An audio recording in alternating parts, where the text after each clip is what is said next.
Hello everyone, welcome to the introduction for my Stripey Monster Socks tutorials. Now, these are what I mean by Stripey Monsters. This is how I use some of my leftover solid yarns. You can of course use variegated, but I like the solid. It gives some definition to the solids. It allows me to use ones that maybe I don't want to use for color work or whatever, and is more interesting than just a plain sock in a solid. So here's what I've got. Today we are going to talk about the tools that you need, the color choices you may make, and I will give a quick overview of what I am going to show in this tutorial. So for tools, well, for one, you're going to need yarn. For two, you're going to need your favorite way to knit in the round. Now I've got here double points or one long circular needle. You can also use two shorter.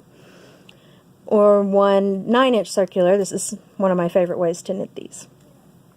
You also need scissors or some way to break the yarn. You might need a tapestry needle depending on how you weave in your ends. Stitch markers could be helpful. And I like to use this little scale to weigh my leftovers so I know exactly how much yarn that I have used, so I can keep track of my yardage. You don't have to have one of these, but it is helpful to make sure that you have enough for both socks. Now, these are some of the monster socks that I have knitted in the past. These two were knit last year. They've already been worn. These three have not. This was the first pair that I knit. I used 3 colors of teal, this dark purple, and a white. The white is also used in the cuff. The heel was my dark teal and the toe was purple. Now, oops, cat hair. This was my next pair. I call these my sunflower socks. They remind me of sunflowers. And yes, there's cat hair everywhere because we have cats, and yeah.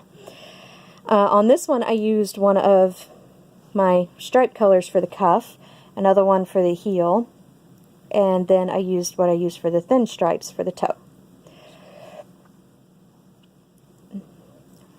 Then this was the next pair I did, and this one is fairly different from all the others. This one is a rainbow. I used a white for the cuff, heel, and the toe, and then I used red, orange, yellow, green, blue, and purple, and striped through. And then I did this pair in March, and this is the only pair here, oops, sorry, that I didn't use Knit Picks palette for. This one I used the Loopy You Solid series. I had a Lucky sampler. I used 5 colors from that, and then I used a Trekking Tweed for the cuff, heel, and toe on these. And these are my Spring Daffodils socks. They remind me of daffodils. And then I have my April Shower socks, which I just finished this past week.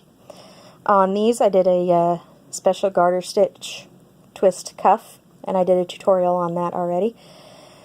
And then I used 3 different colors of gray, wow, a white and a blue.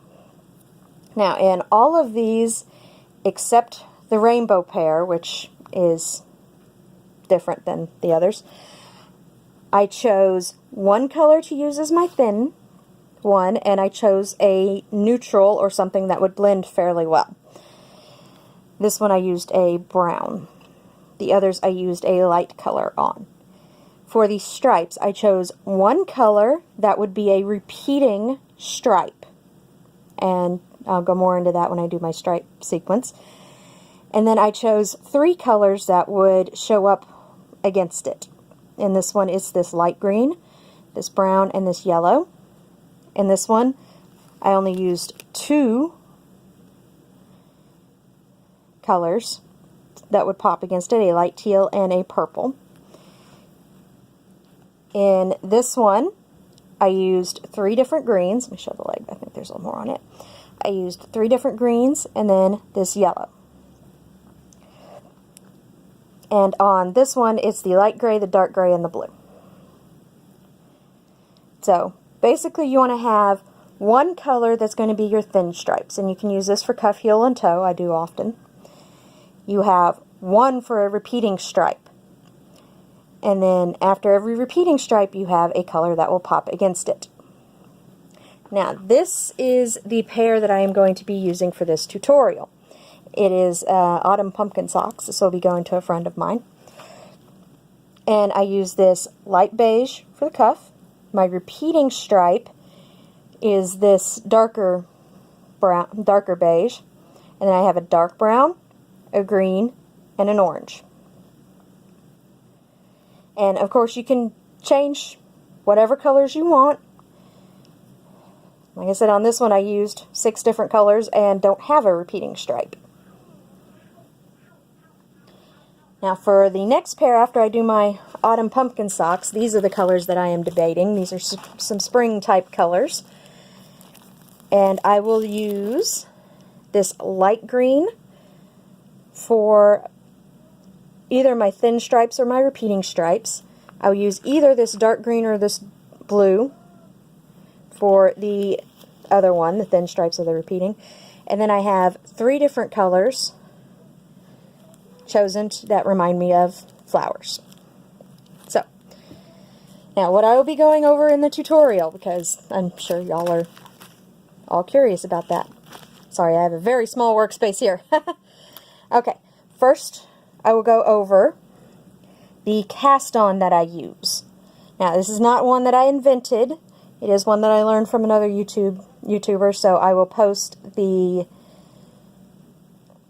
links to the video where I learned this, but I will also go through it.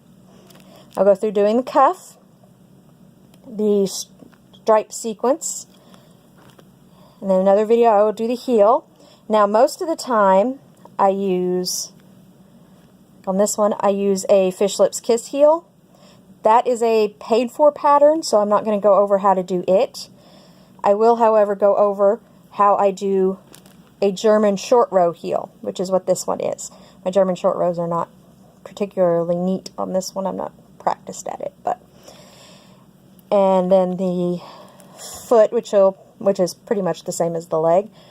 And then I will go over how I do my toes.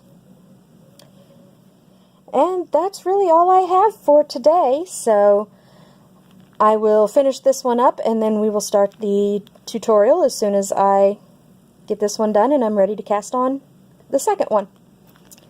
So, bye!